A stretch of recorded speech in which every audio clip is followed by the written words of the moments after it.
I've listened to a handful of your videos, and one of them talking about, I don't know, I think you sharing your experiences, and then how when Jake passed, and you're like, well, you know, like that was like kind of a stepping point to like just step through.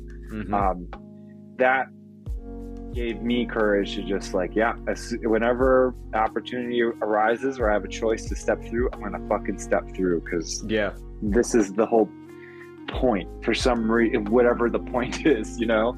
Infinitely intelligent, and you can trust this. Like, you can trust it. You can step through the door and let go of fear, because this is the point. If there can be said to be a point or a goal, this is it. Welcome to another Best Friend episode of Wild Satsang and with the homies. With longtime Zute boys, Chris Taylor and Luke Arndt. Come along as we veer off the direct path to caress some toads, cuddle some cacti, pop a couple dung wieners, and just shoot the shit, celebrating the beautiful dream of duality. No time to waste. Literally, there is actually no time. But yet, adventure awaits. Let's dance with the stars and ride the waves of infinity. The longest application process ever for Chinese medicine school. Is it really? Yeah, I just had an interview with them, and they're like, all right, well, either later this week or early next week, we'll send out our letter. I'm like, come on, I gotta wait in the mail. Like, did you guys email me? Like, what the fuck? What? And the interview did not make it any clearer as to whether I'm going to be accepted or not. What was the interview like for five? It's called 5 Wins. Is that right? 5 branches. 5 branches, yeah. Cool, man. What else have you been up to? Any good meditations or books or anything like that? Honestly, so it's kind of funny. I've been, meditation-wise, I've been focusing on. So there was a time where you and I were talking, and you kind of gave me some like inquiries, and I had the momentary like blipping out of self completely. And ever since then, I can tell self or the illusion of self is really thick.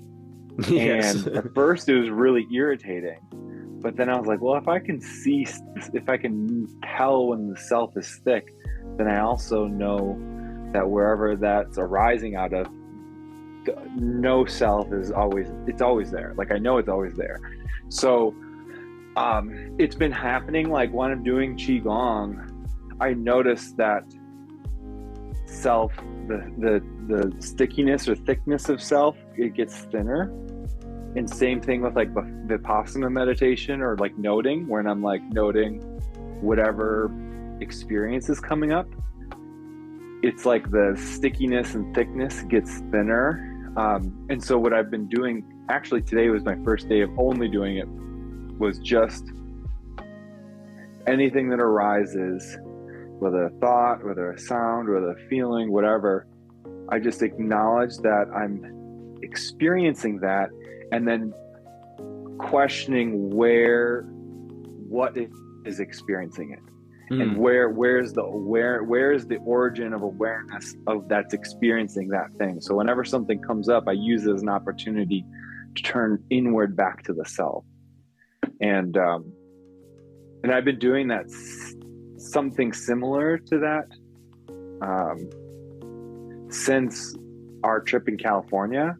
And dude, my like intuition has been off the charts, like crazy, just like almost like spooky, you know. Yeah, there's even some things that I want to share, but I don't even want to like jinx it or anything, you know. You don't have to. Like one of the big things about like in the whole manifestation practice that's all about rage is you don't tell anybody like what you're trying to do or create, because it's still like unrefined energy, and like it's still able to take on a bunch of external influence. So like when you say it out loud or whatever, you're kind of gauging people's reactions, and then their energy is influencing what was otherwise a pure little seedling, and if you bombard a seedling with too much input from too many angles, too much rain or too much sunlight, whatever, a seedling won't survive, and that's a lot like this. So no, protect that little seedling, protect those little seedlings until there's like a firm conviction, and it's like calcify and wood it over. And once it's wooded over, you can bend it and twist it, and you can introduce it to the world, and it'll hold its structure that has been my experience. And as far as like I had this vision, and then I had these other manifestation things after the vision to like as like easier manifestations. And then it happened, and I was with Emily and a friend, and I told them that like, this is the thing. I was like, oh my God. And then they're like, okay. And I'm like, and then connecting to that vision was impossible since then, of like revisualizing. I'm like, fuck, I fucked it up. So I just been keeping things way more under wraps, not lately, but yeah, it's so that's very validating to hear. But I've gotten to the point where things are so synchronous that there's a smile and a smirk inside when I recognize two ends meeting in time, and this and I remember the exact thought and picturing of it, and then like it coming to culmination. Like when those happen, there's a deep smile inside. It's just like this is so interestingly orchestrated, all of this, and but I never say it out loud anymore because it could never do it justice. I used to say it out loud because I would feel like it would motivate both myself and whoever I'm telling. This was orchestrated consciously in some way, and I don't do that anymore because nothing can really capture what that is. It's just too mystifying, too mystical, too interesting to even corrupt with concepts and words and ideas. Just like you were talking, with the density or the filters that you were saying was getting sticky, and you're now noticing the one that's looking through the filters, and you're seeing the filters for what they are, which is a corruption or a not a corruption, but just a filter placed over top true lived reality. And there's nothing wrong with that, but if you really want to live in truth, live what this really is, then you need to look past the filter, and what you're doing is the exact practice that you should be doing if you're interested in truly becoming reality awake to itself. Well, so I have a couple things. So for strangely, the motivating factor for me to keep practicing it, one was just intuitively just keeps on coming up as do that. There's it's not even that spectacular of experience, but there's something that keeps drawing me to it. And then I realized that even though none of my spirit group talk about that kind of no self practice, I realized that a lot of them are doing it, whether they know it or not. And it's just this practice of I think you and I have talked about it, deep listening, but without not just the ears, but just the deep receptivity, and then kind of witnessing everything arise. And then intuitively, when something arises, it just resonates, and it's oh, that's what I'm going to take action on. And I see that as things that my teachers have done in ceremonies, they're it's not me, it just comes up, the songs that they pick, the prayers that they do, everything they do is from that space. And I'm fuck. So I was okay. And then so that's been the motivating reason for doing it. And then but there's this really satisfying, you were saying, all the synchronicities that keep coming up. It's just yes, more affirmations the deeper I go into that. And so I'm just fuck yeah, absolutely. And it's just shoot, I have so many things that I want to share right now. Well, I love where this is going. Well, it just, part of it was I've listened to a handful of your videos, and one of them talking about, I don't know, I think you sharing your experiences, and then how when Jake passed, and you're like, well, you know, like that was like kind of a stepping point to like just step through. That gave me courage to just like, whenever opportunity arises or I have a choice to step through, I'm gonna fucking step through, because this is the whole point for some reason, whatever the point is, you know. And then I wanted to, so I appreciate that, and I thank you for it, and it means a lot, you know, to hear you share too. Thank you. Yeah.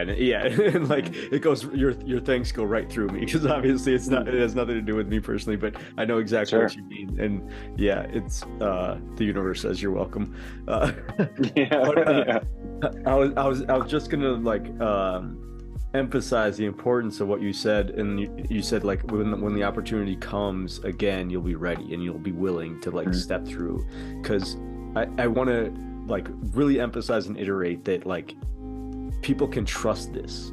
Like this is the ground of being. This is like what reality is based on top of.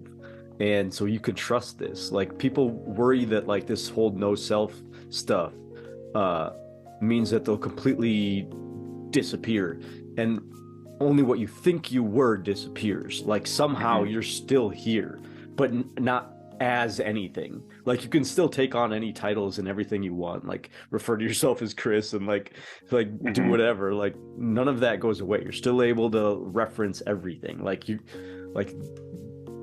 life is intelligent. It knows where my mouth is. Like I'm not gonna freak. Like there's this like people used to say, oh, if you merge with no self, like have no ego, like you won't know your mouth from somebody else's mouth, and you'll be feeding the wrong mouth. It's like no, there's an infinitely intelligent existence here. Like human intelligence has nothing on whatever this intelligence is. Like human intelligence is just an apparition within it, and really this is divinely, infinitely intelligent, and you can trust this. Like you can trust it. You can step through the door and let go of fear, because this is the point. If there can be said to be a point or a goal, this is it. When I was younger, I used to think I would go insane with like from spiritual stuff. And it's really like at least the moments that I've had with self blipping out, it's the most sane I've ever been, you know. And then and this leads me to my other thought that I wanted to share was like, I've been kind of curious, like, what is a self? What is a thought? And I don't have any answers other than like the podcast that you and I were listening to with Spira and the mathematician guy, Rupert Spira and Donald Hoffman. Yeah, and they're talking about how agents, like we can have like cells in my body have their own agency, but then they're all working together in my body, and then I have my own agency, but then I'm working together with all of the other life that has its own larger agency, you know. So there's like free will, but not. It's like a paradoxical thing. And so I'm thinking, since we have our own agency and we're also self-aware, then it kind of like coining back to like the Christian concept of like we were created in the image of our creator, or we were made in the image of our creator. So we're co-creating with everything that exists, and they're co-creating. And so and I would assume that everything is a thought form, but of just different densities and different like momentum or karma, you know, of like habitual momentum. And so like the self, as I know it, is just this like, is a thought form, you know, and just as I'm a thought form, but I'm also like more like dense. And it's like, even our like pretty rigid egos are still like a very less dense version of a thought form, you know, like pretty intangible, like not real, like real, but not real. And and it's just like thought forms all the way. And I was talking to a friend at work about like qigong, and I was like, yeah, there's qigong's like actually used for immortality, but it's not immortality like living the body living forever, but really like becoming so aware that you can choose your next incarnation. And he was like, I wouldn't want to do that, you know? I was like, because I wouldn't want to have that choice. I was like, totally. But then I had this moment where it's like the point of meditating so that like when I'm living, I have enough, there's stimulus and there's enough pause so that I don't react, but I respond and choose what's appropriate, you know, and choose what's aligned and authentic. And I was like, that's the same thing as like dying and reincarnating. Like enough pause and awareness to authentic, you know. It's kind of like the paradox where it's like self-mastery is really like knowing where to let go, and it's like really like choosing to grow with something. You know, it's, I don't know, it's like it's control but not control at all. But yeah, I'm sorry, I had all those things built up from when the last time we like talked, but I wanted to that's fantastic. That was beautiful to hear, and I think you're exactly right. Although I've never really like thought about it, that sounds entirely correct. Like it really is the same process, because a lot of people, you know, if you don't die consciously, you know, one of the things that's said is die before you die, which is really the you know, the process of this whole no self stuff. But yeah, I mean to do that consciously, to produce that space, like you said, in lived life, producing that space between you and just reactionary, like just like literally acting out of your karma, just carrying on an energy vibration of the past into a new now moment, corrupts the new now moment, and also like creates that filter that we were talking about more densely. But to do that after death, to the point where you are able to, whether or not it's choose, it's like you said, instead of react, it's respond. It's like you're not carrying the energy of a past life into the next one. You're like stopping, going back to like full source mode, where you just have this panoramic view. You're just pure self, and you can actually be like, okay, I don't need to. I'm not. You're no longer obligated to just zoom past that like that space and carry an old vibrational energy from a past life through that like space of purity, because you're holding on to it, even though this death space is like a purifying, it's like a baptism, it's like a purifying thing for like what we're calling a soul or a me. And like you could purify here and then go on any trajectory you probably want, life wise, probably timeline wise as well. And so to do that consciously rather than just pass through and carry on the exact same vibration in this other past life that you were over here, you know. So like, that makes total sense, and I've never really cognized that, but I appreciate you sharing that, because that sounds completely congruent. Totally. Yeah. And it was just one of those things where it's like there's a lot of times like where it's like I don't think I thought it was just like a recognition.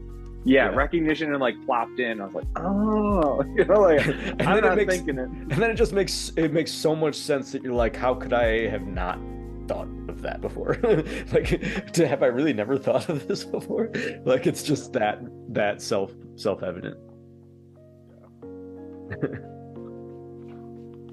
Have you? Oh, shit! Did you just snap your chair? No, it has this. It always seems like it, but it just has like a not very good latch, and then it just let go.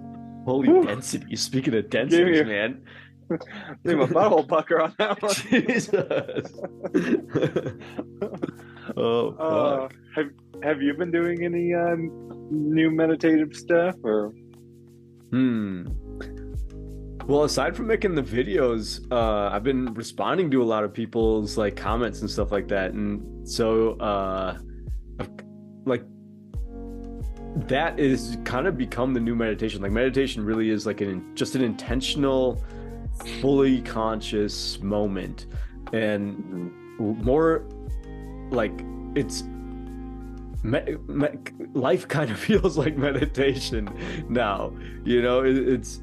Like there's no like if I go into meditation, like I actually close my eyes, and sometimes I'll even like put in like those like little earbuds, noise canceling earbuds or whatever, and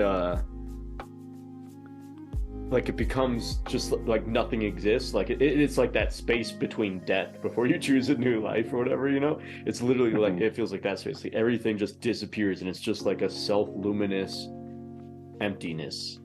It's like emptiness that's self-luminous, and in that is like full gratification and like peace, and it feels like if there is like this you that comes back out of that, it feels like it's filled up with just pure light. Is what it feels like, and like so like doing that, going to that no space is important, like because it does feel like you somehow feel filled up with that just like purity, that just that light. You feel like the light shines through everything more. It's like going to a car wash or something. Maybe. Yeah, I mean that space is like readily available in life. Like it's so easy to just like it's almost like looking this way, even though it's every way. It's the looker, but it's that like thin of a veil. It's just like it's the light with which everything is animated, and it can't be anything but that. And so it's always there. But I would call me responding to these comments on YouTube like my new meditation, and my meditations in that space lately have been like maybe like once a week or so now. I used to like meditate every day, like religiously, you know. But yeah, maybe I'll meditate like listening to the birds and shit on my feeder. Totally. Yeah, on my bird feeder. But yeah, that space is just like that self-luminous, the self-luminosity of just being is readily apparent in all movement. And so like, yeah, meditation, although still important, there's like not much of a impetus for it to where I'm like, fuck, I gotta meditate, you know what I mean? It's like if it happens, then it's just part of what's happening. Totally. Yeah. When even at least for me, if I catch myself being caught up or something, or I just have made habits to like put little bings in my phone to just take time to whatever I'm doing. I don't have to stop anything I'm doing, but just to like be aware of the moment and be aware of what's aware. Yeah. As like, whatever I'm doing. And be like, who's caught up? What's caught up? Like what here is caught up? Oh, it's just a thought. What is that thought?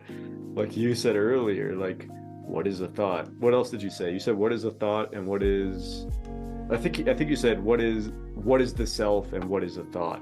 And like you're like, and I couldn't come up with any answers. That's because there are none. Like they aren't, you can't say anything about either of them, because one, a thought is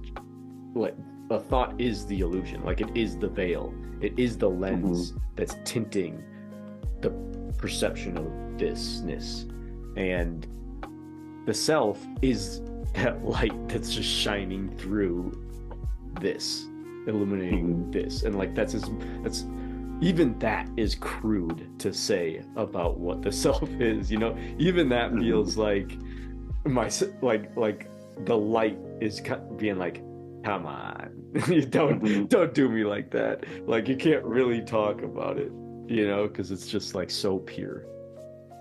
Isn't that like the first line in the Tao Te Ching, that the Tao that can be named is not the true Tao? Yeah, exactly. It's the exact same concept. Yeah, I have the Tao Te Ching, but I actually I haven't read it. I should read it. Really? Yeah. I haven't read it straight through. I just like to flip through it and see if like whatever I flip through is like resonates. Yeah.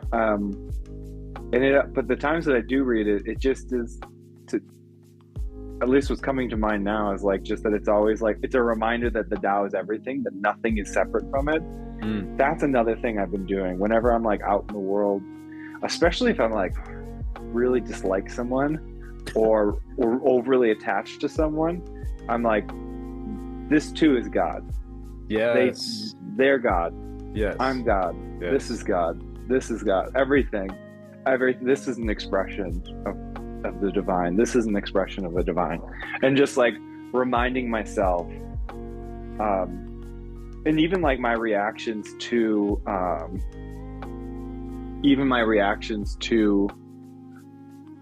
someone I don't like, as being like, oh, this too is an expression of the divine too. Dude, little sage. Yeah, little sage from the garden.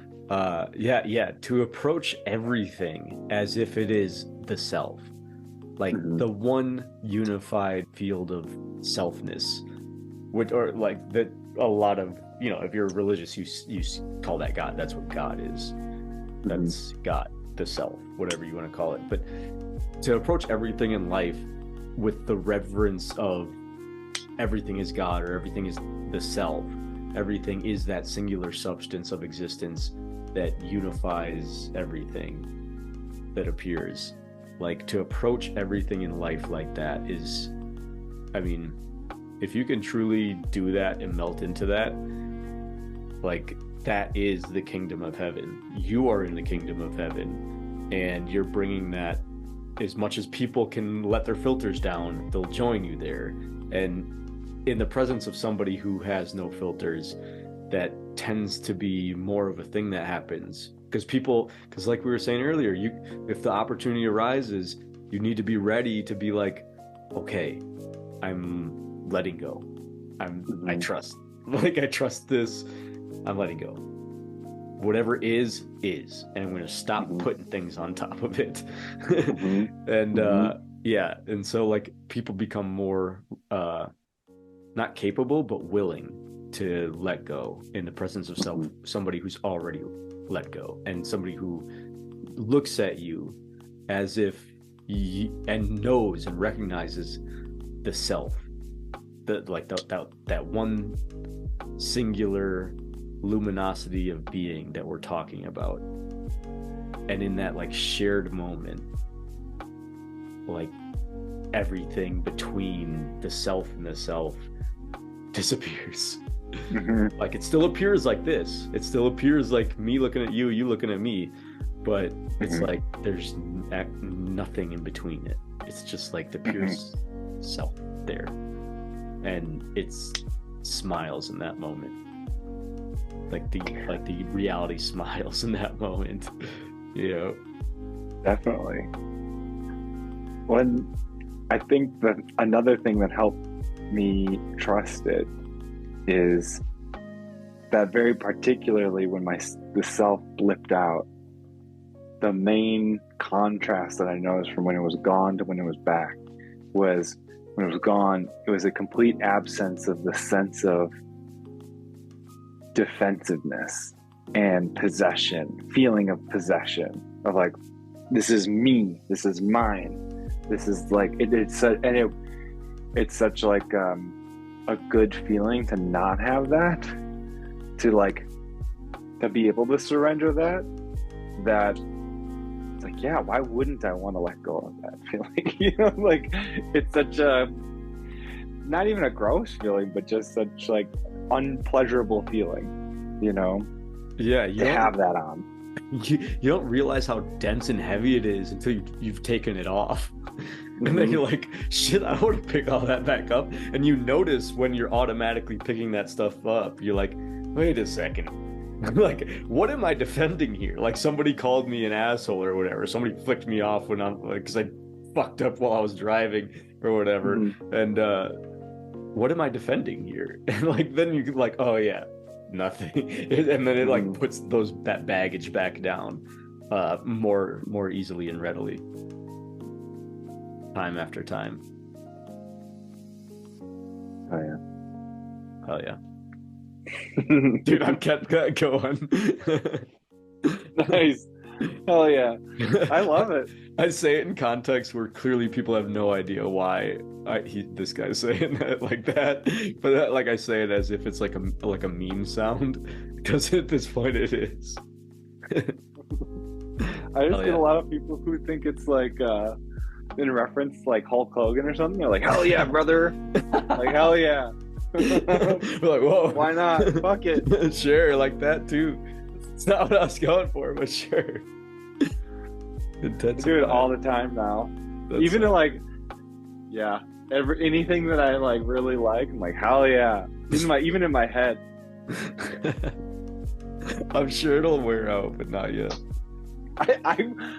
Dude, I thought it was gonna wear out, and it hasn't. It only keeps getting stronger. I started it when I did the road trip to Ben's wedding. For that long ago? Yes, because the reason it happened was because I was just seeing so much beauty, and I just kept on saying no way. And then I had this moment, and I'm just like, why am I saying no to all of this? And I was like, yes, hell yes. I remember that moment. I remember that moment. Like I remember you having like enunciating that switch, and I was like, hell yeah. Oh, yeah, man. It doesn't wear out. Yeah. It's just like, hell yeah. Dude, so many people react to things that are a hell yeah as like a no way, or like no way, like I can't believe it, or like there's no way, like but what if you had the approach that was like, fuck yes, hell yes, and then you like join, I welcome it. Come right in. And then you're like joining in jubilation with reality itself as it's condensing into something amazing. I think it's the rough version of hallelujah. Hallelujah. Hell yeah. The rebel version, hell yeah. Hallelujah. Hell yeah. Sounds like hallelujah. When the delinquents come to heaven. Yeah. Like, oh shit. They let Luke and Chris come in. God dang it. We saw the way they acted after they watched that clowning and crumping video.